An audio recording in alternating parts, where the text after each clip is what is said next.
But how does one even begin to understand such a huge document to know if it's safe or not, right? Contrary to the popular belief that the Constitution was the sole pet project of Dr. Bhimrao Ambedkar, he himself countered that very narrative. The Constitution wasn't some legal document drafted in quiet rooms by bureaucrats. Yes, Hindus dominated the assembly courtesy the partition. They knew fragility, they knew chaos. So they built something resilient.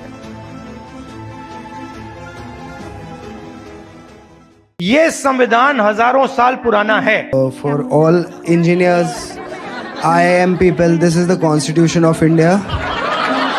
ये अंबेडकर का कानून है जो कि संविधान है. संविधान, संविधान, संविधान. कहाँ नहीं सुना ये शब्द, and I must say it's overwhelming. Well, a historian tells me that India's constitution is the world's longest written constitution. Politicians across the spectrum have been crying out loud, saying it's in danger, khatra, so to speak. But how does one even begin to understand such a huge document to know if it's safe or not, right? If it took the makers 2 years, 11 months and 17 days to just draft the constitution, I wonder how many more it would take for the common janta like me to truly understand it. However, knowing what brought this living document to life is always a good place to start. So in today's video, we will explore just that, the making of the Samvidhaan. It started with an act, an idea, and in no time, a hard-working Constituent Assembly. So go ahead, subscribe if you vibe with this type of content before we get into the nitty-gritties of India's constitution journey.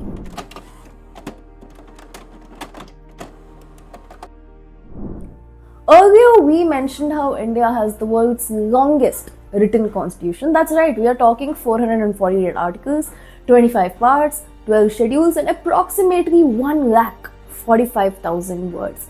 But hold up, our story doesn't begin in 1946 or even 1947.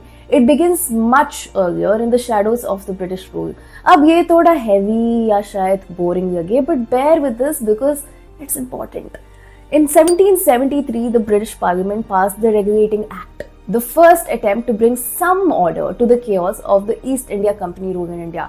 But this wasn't freedom, this was regulation of our exploitation. You see, this act did not challenge or stop the fundamental exploitative nature of British rule. Rather, it sought to bring order and official oversight to the East India Company's ongoing extraction of wealth from India. Fast forward to 1935, the Government of India Act. It helped lay the foundation to independent India's constitution. A decade later, it became the most detailed constitutional framework Britain had ever created for India. It had 14 parts, 321 sections and 10 schedules. This act introduced features such as federal structures, direct elections at 2 levels, division of powers between the centre and the provinces, etc. Now here's the fascinating part. The Indian Constitution a decade later adopted nearly 75% of this act, but not blindly. Every provision was re-evaluated, debated and adapted to suit Indian society as best as possible. The skeleton was British Indian, but the soul would entirely be Indian. But where did this idea begin?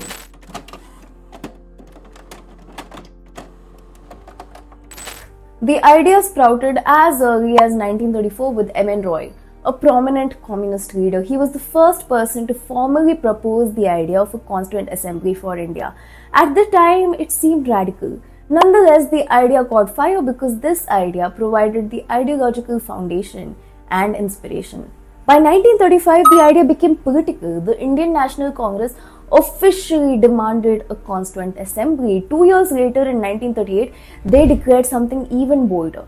The Constitution for independent India must be framed without outside interference by a body elected by Indian citizens themselves. The British resisted. Then came World War II and suddenly Britain needed India's support. Rather, it needed India's able bodies to fight in their war.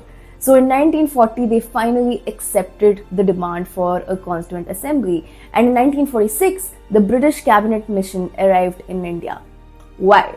To facilitate the creation of a Constituent Assembly, work on the transfer of power, set up an interim government while managing the growing tensions between the Indian National Congress and the Muslim League. You see, the Muslim League demanded two separate constituent assemblies, one for future Pakistan, one for India. The Indian National Congress, on the other hand, rejected this demand and took a stand that India's constitution should be framed by one sovereign representative body that included all religious and ethnic groups, aiming for a united and independent India. The cabinet mission also rejected Muslim League's demand, and elections were held for a constituent assembly according to the cabinet mission plan. How did the constituent assembly come about?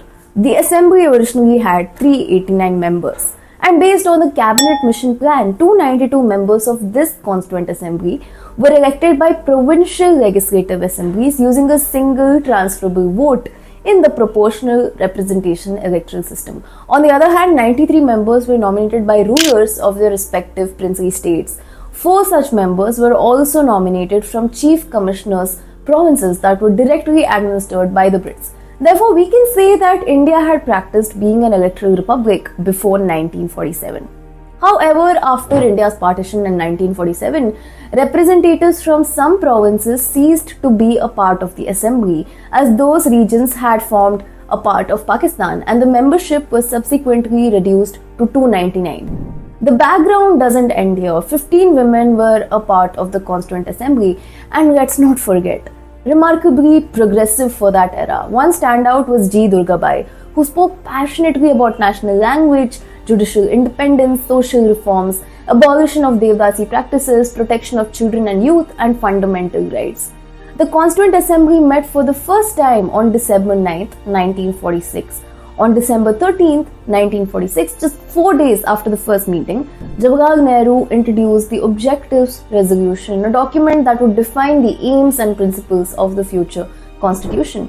And Dr. B.R. Ambedkar, he was appointed as the chairman of the drafting committee of the constitution.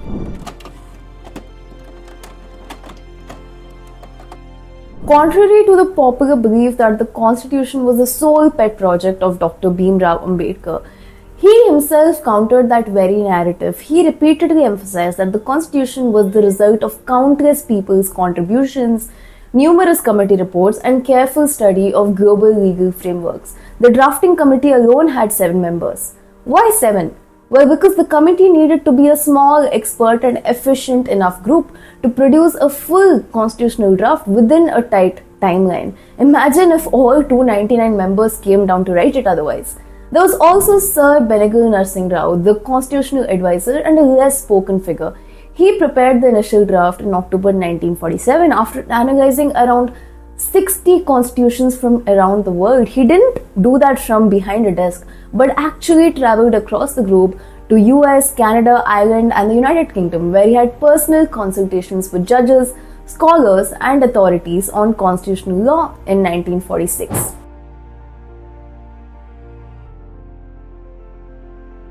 The constitution wasn't some legal document drafted in quiet rooms by bureaucrats. Once the draft constitution was created, then came time for the elected and nominated members of the Constituent Assembly to come into action. The assembly debated everything in the draft, clause by clause, and some debates got real heated too. The draft constitution initially contained 315 articles and 8 schedules before deliberations. This assembly spent 166 days in these deliberations. So talk about being a republic democracy in the making. The assembly debated everything like we said, and outcome, a total of 7,635 amendments were proposed to the draft constitution, out of which 2,473 were moved for consideration by the Constituent Assembly. You would even be shocked to hear that over 53,000 visitors observed the constitution's deliberations from the visitors' gallery during that period. Just imagine living in that era. What were these debates and deliberations on though? Everything. Fundamental rights, reservations, the Uniform Civil Code, languages, India's federal structure, its name, and everything in between. These debates are preserved in 12 volumes, available on the Parliament Digital Library if you are ever interested. There were criticisms too, as there should be of any exercise. Granville Austin, an American historian of the Indian Constitution for instance, remarked that the Indian Constituent Assembly was essentially a one-party body. However, Congress dominated India's political landscape at the time. This was simply that time's reality. Similarly, Winston Churchill criticized it as representing only one major community. But let's get a few facts right. Yes, Hindus dominated the assembly courtesy the partition, but members from other religious communities also found a place in the Constituent Assembly. These included Christians, Parsis, Sikhs and Muslims, represented by individuals like Frank Attani, Meenu Masani, G. Gurmukh Singh and Maulana Abdul Kalam Azad. Moreover, while the assembly was dominated by upper caste, it's not to say that members from lower caste backgrounds were not represented. Dr. B.R. Ambedkar, who arguably played the most critical role in the assembly, was a Dalit. Other Dalit members included S. Nagappa and Dakshyani Veridhan, who incidentally was the only Dalit woman in the assembly. Furthermore, the country's literacy was below 12%. Therefore, literate elites dominating representation in the assembly was a hard fact that one simply cannot counter with explanations.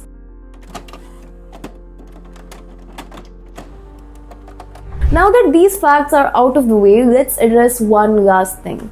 The Constitution is a living document, which means that it is expected to evolve as the society evolves. But does that mean that it can be amended as per the whims of a politician or a party? Well, no, it's not that easy, and our drafters were realists. They had an eye to the possible ill intentions in the future.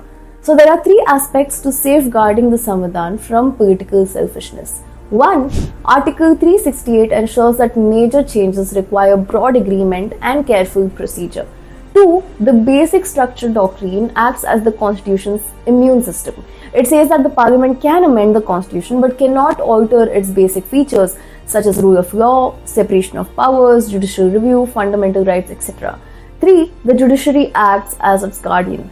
Through judicial review, courts can strike down any amendment or action that threatens constitutional integrity. And that brings us to the end of this video. Before we wrap up, here's an handy takeaway for you. The Samvidhaan was built by people who had emerged from colonization, freedom struggle, partition, famine and war. They knew fragility, they knew chaos. So they built something resilient. If the Constitution has survived the national emergency, communal rights, wars, unstable governments, and a rapidly changing society, can it really be dismantled by today's political parties? Are we seriously saying that any government, even Modi's, is more powerful than the Constitution? Well, comment down below.